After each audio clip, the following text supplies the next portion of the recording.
अस्सलाम वालेकुम dear friends, welcome to my YouTube channel Wangshan one shot F. तो चलिए आज के न्यू पार्ट को स्टार्ट करते हैं बहुत जल्दी से बिना किसी की देर करके। तो उस पार्ट में हमने देखा था कि वांग जी के पीछे से विंग निकलता है और उसे देखकर अंकल शॉक। ये यहाँ पर क्या कर रहा है? विभूषण है ना ये? अंकल कुरैन ने कहा। वांग जी ने कहा, हाँ अंकल, ये विभूषण ही है। अंकल कुरैन ने कहा, तुम इसके साथ थे क्या? उन दोनों ने वेडिंग ड्रेस पहना हुआ था। विंग के हाथ में रिंग था, वांग जी के हाथ में भी रिंग था। अंकल कुरैन उन दोनों की वेडिंग ड्रेस देखकर पूरा ही हैरान था। वो दोनों वेडिंग ड्रेस में क्या कर रहे हैं? सिचैन ने कहा, वांग जी तुम कहाँ गए थे? पूरे शादी के वक्त भी तुम नहीं थे। और ये क्या है?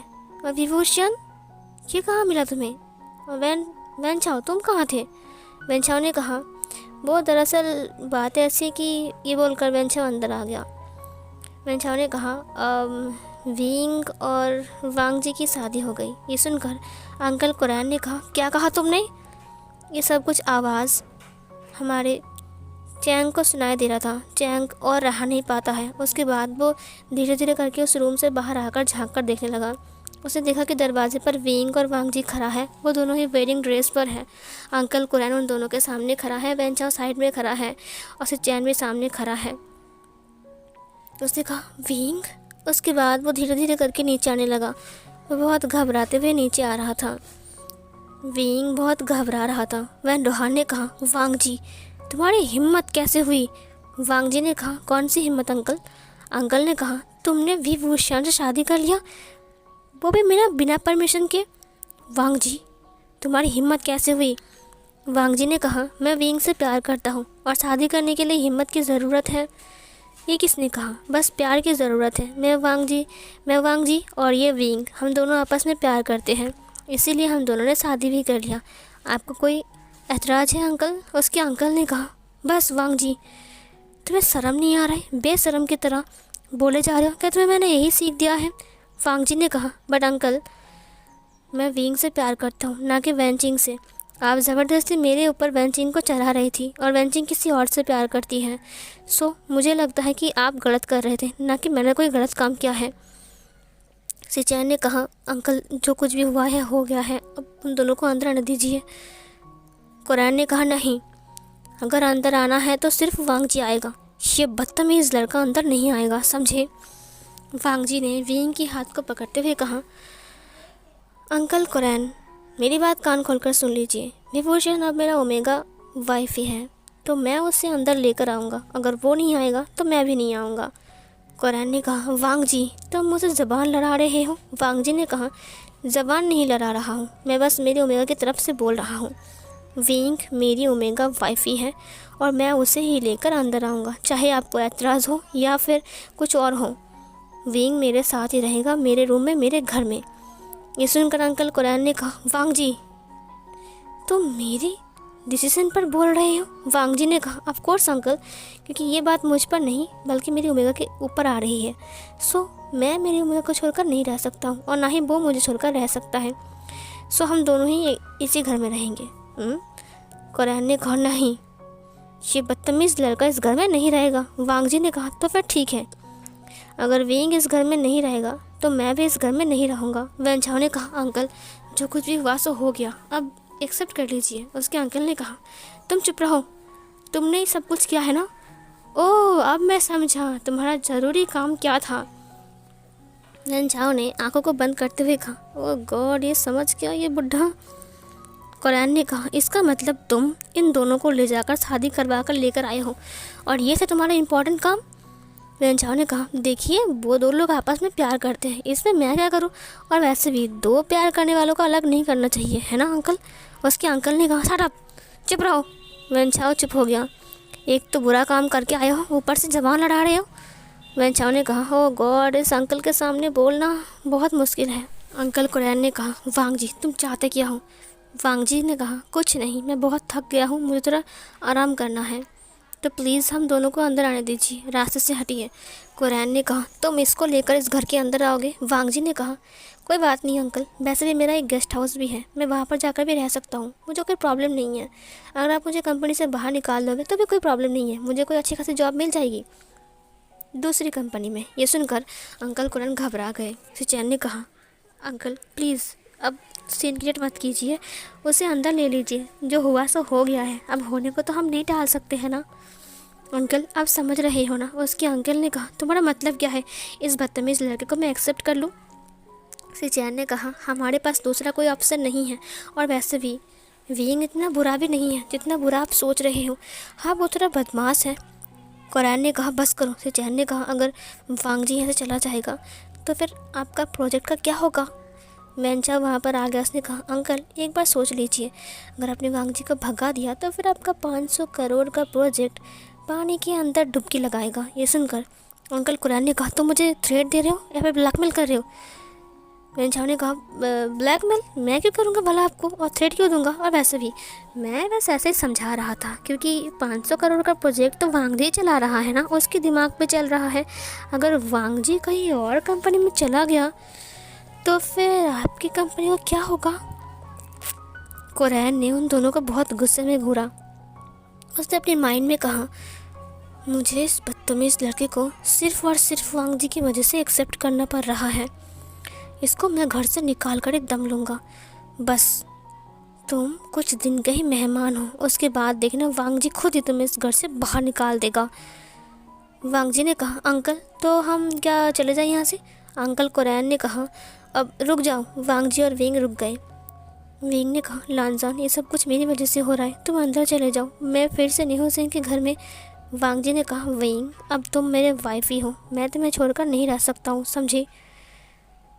अंकल कुरैन मान जाएंगे। वांग जी और विंग पीछे मुड़ता है। उसने कहा, हाँ अंकल बताइए। उसके अंकल ने कहा, ठीक है तुम दोनों अंदर आ सकते हो, बट मेरी एक शर्त है। ये सुनकर वांग जी ने कहा, क्या शर्त है? उसके अंकल ने कहा, ये बदतमीज़ लड़का, उसे कहो थोड़ा सुधर जाने के लिए। अगर उसने कुछ गड़बड़ किया तो मैं उसे इस घर से बाहर निकाल दूंगा, समझे? और हमारे रूल्स को ब्रेक नहीं करना चाहिए। वांग जी ने कहा, ऑफ कोर्स अंकल, वो ऐसा नहीं करेगा। वेंचाओ ने कहा, रूल और विंग फॉलो करेगा? मुझे तो यकीन नहीं होता है। सीन कट होता है। विंग चुपचाप जिंगजी के अंदर बैठा हुआ था। अंकल कुरैन वांग जी के साथ बातें कर रहे थे, सिचैन भी। जहाँ पर जियांग चैंग विंग के पास था, उसने कहा, विंग तो फिर ये सब कुछ? विंग ने कहा, ये सब कुछ हो गया, आपने तो सुना ना। विंग जियांग चैंग को अपनी कहानी सुना रहा था, क्योंकि जियांग चैंग वहाँ पर मौजूद था, ये सब कुछ देख रहा था। वो इस घर में नया है इसीलिए उसने कुछ बात नहीं कहा, लेकिन फिर भी वो दुआ कर रहा था कि प्लीज़ विंग को अंकल एक्सेप्ट कर ले। उसने विंग को हक करते हुए कहा, अब विंग तुम चिंता मत करो, देखना अंकल सब कुछ मान जाएंगे, और वैसे भी अंकल इतना बुरा नहीं है। विंग ने कहा, हाँ सही कहा आपने, बुरा तो हमने किया है उनके खिलाफ़ जाकर, इसीलिए वो बहुत ज़्यादा गुस्सा है, लेकिन मैं आशा करता हूँ कि धीरे धीरे करके वो सब कुछ मान जाएंगे। चैंग ने कहा, अच्छा ठीक है, घबरा मत, मैं तुम्हारे साथ हूँ, मैं हमेशा तुम्हारा साथ दूंगा विंग। मुझे यकीन नहीं हो रहा है कि अब तुम मेरे साथ इस घर में रहोगे। विंग मैं बहुत ज़्यादा खुश हूँ। पता है विंग, मैं दुआ कर रहा था कि काश तुम्हारे साथ एक बार मुलाकात हो जाए, और देखो गॉड ने क्या कर दिया, अब हम साथ में ही रहेंगे। थोड़ी देर बाद वहाँ पर दरवाज़ा ओपन करके सिचैन और वांग जी अंदर आता है। सिचैन ने कहा, वांग जी देखो दिमाग ठंडा करके काम करो, ठीक है, और अंकल से ज़्यादा मत कुछ बोलो, वो बहुत गुस्से में है, और ये जाहिर सी बात है, ये नॉर्मल बात है कि वो गुस्सा करेंगे, क्योंकि तुमने जो काम किया है ना वो नॉर्मल नहीं है, समझे? वांग जी ने कहा, अगर मैं ये नहीं करता तो अंकल कभी भी हम दोनों को एक्सेप्ट नहीं करते। सिचैन ने कहा, ओह आचिंग तुम यहाँ पर? चैंग ने कहा, वो मैं विंग से बात कर रहा था। सिचैन ने कहा, अच्छा ठीक है, चलो अब उन दोनों को आराम करने दो, वो बहुत थक चुके हैं। विंग फ्रेश हो गया? आचिंग ने कहा, हाँ वो फ्रेश हो चुका है। चलो आचिंग हमारे रूम में चलते हैं। उसके बाद वो दोनों अपने रूम में चले गए, क्योंकि आज उनका वेडिंग नाइट था। सिचैन ने आचिंग से कहा, आचिंग पता है, हाँ इन सब के चक्कर में हमारा वेडिंग नाइट थोड़ा सा लेट हो गया ना हम दोनों। आचिंग ने कहा, ओह तुम भी ना चुप रहो। ये बोलते बोलते वो दोनों जा रहे थे। वांग जी ने रूम के डोर को ऑफ किया। उसने कहा, क्लोज़ करने के बाद उसने कहा, अब विंग तुम फ्रेश हो गए? विंग ने कहा, हाँ मैं फ़्रेश हो गया। अंकल ने क्या कहा? वांग जी ने कहा, अंकल बस कुछ डांट रहे थे और कुछ नहीं, तुम चिंता मत करो, वो सब कुछ ठीक हो जाएंगे, कुछ दिन बाद देखना बस सब कुछ भूल जाएंगे, तुम्हें एक्सेप्ट कर लेंगे। विंग उसने विंग की फेस को पकड़ते हुए कहा, तुम घबरा मत, मैं तुम्हारे साथ हूँ और हमेशा तुम्हारे साथ ही रहूँगा। विंग ने कहा, हाँ लानजान, उसने वांग जी को हग कर लिया। वांग जी ने कहा, मैं फ़्रेश होकर आता हूँ। वांग जी अपनी वेडिंग ड्रेस को खोल देता है और फिर फ्रेश होने के लिए चला गया। फ्रेश होने के बाद जब वांग जी आता है तो उसने देखा कि विंग उस बेडशीट को ठीक कर रहा है। आज उनका वेडिंग नाइट था, लेकिन उसका रूम उतना मतलब डेकोरेट नहीं था वेडिंग थीम पर, बट फिर भी आज उन दोनों का वेडिंग नाइट था। वो दोनों आज साथ में रहने वाले थे। वांग जी टॉवल पहनकर बाहर आ गया था। उसने विंग को पीछे से हग कर लिया। जब विंग ने उसकी ठंडी बॉडी को अपने पीछे फील किया तब उसकी पूरी बॉडी झंझना गई। विंग ने कहा, उफ कितना ठंडा। वांग जी ने कहा, ठंड लग रही है। विंग ने कहा, तुम्हारा बॉडी बहुत ठंडा है क्योंकि तुम अभी नहा कर आए हो ना। वांग जी ने अपने दोनों हाथ से विंग के फेस को पकड़ लिया और अपनी तरफ घुमाते हुए कहा, ठंड लग रही है। विंग ने कहा, ओह कितना ठंडा तुम्हारा हाथ। उसने उसके हाथ को छुड़ा लिया। वांग जी ने विंग को पकड़ते हुए कहा, तो तुम्हें क्या लगता है ठंड है तो तुम मुझसे भाग सकते हो? मुझे गर्म करो अभी। विंग ने कहा, क्या मतलब गर्म करो अभी? वांग जी ने कहा, क्या मतलब बता। उसने विंग को धक्का दे दिया। विंग ने कहा, ओ लानजान। विंग सीधा जाकर बेड के ऊपर धड़ाम से गिर जाता है। लान वांग जी ने कहा, अब मैं बताता हूँ। वांग जी उसके ऊपर आ गया। विंग ने कहा, ये तुम क्या कर रहे हो? उसने उसके हाथ को पकड़ा और उसके हेड के ऊपर पिन कर दिया। विंग ने कहा, ये गलत बात है समझे, तो तुम ऐसे धक्का नहीं दे सकते हो मुझे। वांग जी ने कहा, आज हमारा वेडिंग नाइट है विंग, तुम भूल रहे हो कि मैं तुम्हारा हस्बैंड हूँ, तुम्हारा अल्फ़ा हूँ। विंग ने कहा, लानजान तो क्या हुआ? तुम ऐसे करोगे क्या? देखो मेरा हाथ छोड़ो, मुझे लग रही है ना। लान वांग जी ने कहा, बट मैंने बहुत धीरे से पकड़ा है विंग। उसने विंग के लिप्स को कैप्चर कर लिया और फिर विंग के लिप्स को सक करने लगा। वो विंग को किस कर रहा था, विंग भी उसे किस बैक करने लगता है। वो दोनों एक दूसरे को पैशनेटली किस कर रहे थे और एक दूसरे के लिप्स को सक कर रहे थे हंग्रीली। थोड़ी देर बाद वांग जिससे अलग होता है, विंग की ड्रेस को खोलने लगता है। वो विंग के वे जो ड्रेस पहना था वो तो उसे खोल देता है पूरी तरीके से। उसके बाद वो उसकी जो नेकेड हाफ बॉडी था उसे देख रहा था। वांग जी की ऐसी नज़रों से विंग को बहुत ज़्यादा साई फील हो रहा था और विंग शर्माते हुए कहा, तुम ऐसे क्यों घूर रहे हो? ये सुनकर वांग जी ने कहा, अरे वाह, मैं मेरी वाइफ को नहीं घूरूँगा तो कौन घूरेगा? विंग ने कहा, तो मुझे वाइफ कहना बंद नहीं कर सकते क्योंकि मैं एक मेल हूँ, तो मुझे हस्बैंड भी बोल सकते हो। वांग जी ने कहा, नहीं विंग, तो मुझे मना नहीं कर सकते हो क्योंकि तुम मेरी वाइफ ही हो, मेरी बॉटम, समझे? विंग ने कहा, तो क्या हुआ, मैं मेल हूँ ना। वांग जी ने कहा, बट मुझे वाइफ ही बोलना ज़्यादा अच्छा लगता है, प्लीज़ ना विंग, मैं तुम्हें वाइफ ही बोलूँगा। विंग उसे देखने लगा। वांग जी अपनी पपी आइज से बोल रहा था। विंग ने कहा, अच्छा। उसने वांग जी के फेस को पकड़ लिया और उसके पूरे फेस के ऊपर छोटे छोटे किस करते हुए कहा, ठीक है, तुम्हारा जो मन करे तुम मुझे वो बोल सकते हो हब्बी। हब्बी वर्ड सुनकर वांग जी को बहुत ज़्यादा अच्छा लगता है। वो विंग के नोज़ के साथ अपनी नोज़ को रब करते हुए कहा, हाँ ये हुई ना बात, मेरी विंग जैसी, बिल्कुल विंग की तरह लग रहे हो तुम। विंग ने कहा, विंग की तरह मतलब क्या मैं विंग नहीं हूँ? वांग जी ने कहा, मेरा विंग हो इसीलिए तो मैं तुम्हें बोल रहा हूँ Wei Ying, I love you. Wei Ying ने कहा, I love you too Lan Zhan. Wangji Wei Ying के नेक को स्मेल करने लगता है। वांग जी का जो सैंडलवुड का स्मेल था वो भी उसे फील हो रहे थे, जिससे विंग अपनी फेरामोन्स को रिलीज़ करता जा रहा था। विंग के फेरामोन्स वांग जी को पागल कर रहे थे और वांग जी भी अपने सैंडलवुड फेरामोन्स को रिलीज़ कर रहा था, जिससे विंग भी पागलों की तरह बिहेव करने लग गया था, जिससे वो भी वांग जी की पूरी बॉडी को टच कर रहा था। वांग जी सिर्फ टॉवल में था और विंग की हाफ बॉडी नेकेड थी। वांग जी विंग की नेक को स्लिक कर रहा था, सक कर रहा था, बाइट कर रहा था। जहाँ पर उसने अपना अल्फ़ा मार्क दिया वहाँ से ब्लड आ रहा था, जिसे वो लीक कर रहा था। विंग की आंखों से आंसू बह गए थे क्योंकि उसे बहुत ज़्यादा पेन फील हुआ था। उसने भी अपना ओमेगा मार्क वांग जी को दिया और उसे अपना अल्फ़ा क्लेम कर लिया। वो दोनों ऑफिशियली हस्बैंड वाइफ बन चुके थे और एक दूसरे का ओमेगा एंड अल्फ़ा बन चुके थे। वांग जी बहुत टाइम तक उसकी नेक पर लव बाइट्स बनाता है। उसके बाद उसकी कॉलर बोन से होकर उसकी चेस्ट के पास आता है, जहाँ पर वो उसके निपल्स को ज़ोर से पिंच करता है। विंग ने कहा, आउच नॉटी हस्बैंड, थोड़ा धीरे, मैं कहीं भागा नहीं जा रहा हूँ।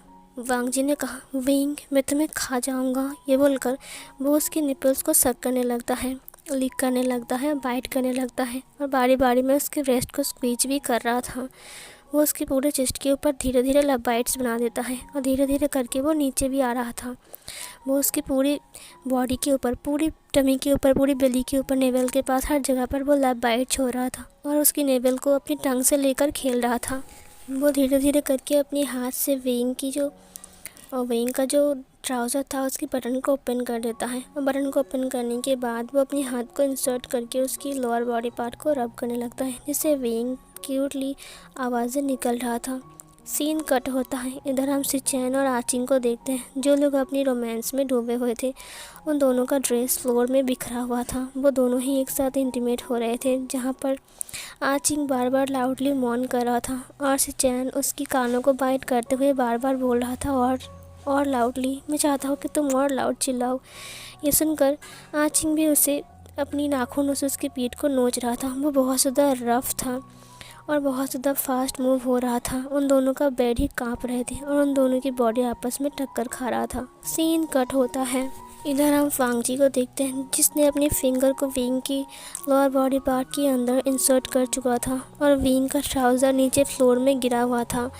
वो इंसर्ट करने के बाद अपनी फिंगर को मूव कर रहा था, जिससे विंग को बहुत ज़्यादा पेन फील हो रहे थे पहले, बट धीरे धीरे करके उससे ये जो फीलिंग था वो बहुत ज़्यादा अच्छा लगने लगा, जिससे वो मॉर्निंग का साउंड निकाल रहा था। वांगजी उसे first finger, second finger, third finger से प्रिपेयर करता है, जिससे विंग बहुत ज़्यादा लूज़ होता है और फैम लिक्विड रिलीज़ करता है, जिससे वांगजी अपने फिंगर को बाहर निकालता है। विंग ने अपने हाथ से पकड़ते हुए कहा, लानसान, तुम क्यों रुक गए? विंग पूरी तरीके से हाँफ रहा था। उसकी फेस दिखने में बहुत ज़्यादा हॉट लग रहा था। वांगजी अपने लिप्स को बाइट करते हुए कहा, तुम्हें क्या लगता है विंग? सिर्फ यही है, मैं तुम्हें छोड़ दूंगा। उसके बाद उसने अपने टॉवल को निकाल कर फेंक दिया। विंग ने वांगजी की hard and weak lower body part को देखा, जिसे देखकर वो घबराते हुए कहा, क्या अभी इससे? वांगजी उसके दोनों थाइस को किस करते हुए उसके ऊपर आता है। वो दोनों पैरों के बीच में आ गया था। विंग घबराते हुए उसे देखने लगा। वांगजी अपने लिप्स को बाइट करते हुए कहा, तुम्हें क्या लगता है तुम्हारा हस्बैंड तुम्हें छोड़ देगा, वो भी आज की रात? बिल्कुल नहीं भी वुशियान। ये बोलकर वो उसके टोटली ऊपर आ गया था और अपने आप को इंसर्ट करने लग गया था, जिससे विंग को बहुत ज़्यादा पेन फील होता है और विंग चिल्लाने लगता है। थोड़ी देर बाद वांगजी पूरा ही विंग के अंदर इंसर्ट हो जाता है। विंग पेन के मारे चिल्ला रहा था। भले वो प्रिपेयर था, लेकिन फिर भी वांगजी या फिंगर से वांगजी का लोअर बॉडी पार्ट बहुत ज़्यादा हार्ड था और वीक था। वांगजी धीरे धीरे करके स्लोली मूव होने लगता है, क्योंकि उसे पता है कि ये विंग का फर्स्ट टाइम था और उसका भी फर्स्ट टाइम था, तो विंग को बहुत ज़्यादा पेन फील होने वाले हैं। सो वो बहुत ज़्यादा जेंटल था, ताकि विंग को पेन फील ज़्यादा ना हो। थोड़ी देर बाद विंग मॉन करना स्टार्ट करता है, जिससे वांगजी समझ गया था कि विंग को अब पेन फील नहीं हो रहे थे, उसे अब प्लेजर फील हो रहा था। तो वांगजी अपनी स्पीड को बढ़ाता है, अपनी मूवमेंट की स्पीड को बढ़ाते हुए वो रफली उसके साथ इंटीमेट होने लगता है, जिससे विंग और लाउडली मॉन करने लगता है। और वांगजी विंग की मॉर्निंग की साउंड सुनकर और पागलों की तरह उसके कानों को बाइट करते हुए बोल रहा था कि और तेज़ तुम और लाउडली चिल्लाओ, मुझे तुम्हारी मॉर्निंग की साउंड सुनना है, मुझे बहुत ज़्यादा अच्छा लग रहा है, I like it wing. Wing उसके बालों को पकड़ के खींच रहा था और वांगजी बहुत रफली उसके साथ इंटीमेट हो रहा था। उन दोनों का बेड पूरी तरीके से कांप रहा था। बैल्कनी से चांद की रोशनी उन दोनों के ऊपर गिर रही थी। उन दोनों का पसीना चमक रहा था। चांद की रोशनी में उन दोनों का पसीना मोती की तरह चमक रहा था। वो दोनों ही पसीने से भीग चुके थे। उन दोनों की बॉडी ही रेड हो चुकी थी। उन दोनों की मॉर्निंग की साउंड पूरे रूम में गूंज रही थी। वांगजी को एक स्ट्रॉन्ग प्लेजर फील हो रहा था। वांगजी ग्राउल कर रहा था और विंग बहुत लाउडली मॉन कर रहा था। उन दोनों की धड़कन आपस में धड़क रही थी और आपस में ऐसे मिक्स्ड हो रहा था। वो दोनों एक दूसरे को किस कर रहे थे। उन दोनों के सलाइवा आपस में मिक्स्ड हो रहे थे। वांगजी विंग की नेक से लेकर उसके कानों से लेकर उसके आईब्रोज पर, उसकी नेक, उसकी नोज़ पर, उसके लिप्स पर, उसके चिन पर, हर जगह पर छोटे छोटे टैप कर रहा था, जिससे विंग को बहुत ज़्यादा अच्छा लग रहा था। विंग की बॉडी अप एंड डाउन हो रहा था। वो दोनों अलग अलग पोजीशन में उसी रात अलग अलग तरीके से इंटीमेट होते हैं, जिससे वांगजी टोटल 7 राउंड लेता है और फाइनली जाकर शांत होता है और वह विंग के अंदर रिलीज़ होता है। फ्रेश होने के टाइम बथ टब के अंदर वो दोनों फिर से 2-3 राउंड और लेते हैं, जिससे वांगजी फिर से विंग के अंदर रिलीज़ होता है और फिर विंग के साथ फ्रेश होता है। और फ्रेश होने के बाद वो विंग को अपनी बाहों में ब्राइडल स्टाइल में लेकर आता है और फिर वो दोनों ही एक दूसरे को कडल करते हैं और फिर सो जाते हैं। नेक्स्ट सीन में हम देखते हैं कि सुबह ब्रेकफास्ट करने के टाइम लान कुरैन अकेला ही बैठकर ब्रेकफास्ट कर रहा था, जहाँ पर सिचन आकर बैठ जाता है। थोड़ी देर बाद वांगजी और विंग दोनों ही नीचे आता है, जहाँ पर आचिंग सर्व कर रहा था। विंग को देखकर लान कुरैन उठ जाता है और उसने कहा, मेरा ब्रेकफास्ट हो चुका है, मैं जा रहा हूँ ऑफिस। वांगजी ने कोई जवाब नहीं दिया, वो भी आकर चुपचाप बैठ गया। विंग सर्व करने के लिए वहाँ पर रखे हुए बोल को उठाने लगा, जिससे वो वांगजी को सूप सर्व कर सके। जैसे ही लान कुरैन बाहर निकालने के लिए दरवाजे को ओपन करता है, वहाँ पर मैडम यू और फेंगमियान को देखकर वो पूरी तरीके से हैरान था। लान कुरैन ने कहा, आप यहाँ? मैडम यू ने कहा, ये मैं क्या सुन रहा हूँ? दरअसल आचिंग को मैडम यू ने सुबह सुबह कॉल किया था और आचिंग ने ही उन्हें बताया है, बट आचिंग को पता नहीं था कि मैडम यू और फेंगमियान यहाँ पर आ जाएगा। फेंगमियान ने कहा, विंग कहाँ है? उन दोनों की साउंड सुनकर विंग वहाँ से सामने आ गया। उसने कहा, अंकल आंटी आप लोग। जो मैडम यू था वो सीधा विंग के पास आ गया। उन्होंने कहा, विभूषण तुम्हारी हिम्मत कैसे हुई ऐसा करने की? विभूषण ने कहा, आंटी वो वांगजी वहाँ पर आने लगा। वांगजी ने कहा, क्या बात है, सुबह सुबह आकर इतना चिल्ला क्यों रहे हो आप? मैडम यू ने कहा, तुम्हें तो मैं, ये बोलकर वो उसे थप्पड़ मारने के लिए अपने हाथ को बढ़ाता है। वांगजी ने उसके हाथ को पकड़ते हुए कहा, अरे बाप रे, इतना तेज! मैडम यू के हाथ को उसने मरोड़ दिया। मैडम यू ने कहा, वांगजी तुम क्या कर रहे हो? वांगजी ने कहा, मैं क्या कर रहा हूँ? कर तो आप रहे थे, मेरी वाइफ के ऊपर हाथ उठा रहे थे। मैडम यू ने कहा, ये बेशरम लड़का, मुझे पता नहीं कि तुम मुझे एक दिन मार के छोड़ोगे। वांगजी ने कहा, हेलो सासू माँ, मेरी बात सुन लीजिए, ये आपका घर या फिर आपका ड्राइंग रूम नहीं है, ये मेरा घर है। और ये आपका विभूषण नहीं है, ये मेरी वाइफ ही है। सो आई होप कि आप हाथ उठाने से पहले 1000 बार नहीं, करोड़ बार सोचेंगे। I am right?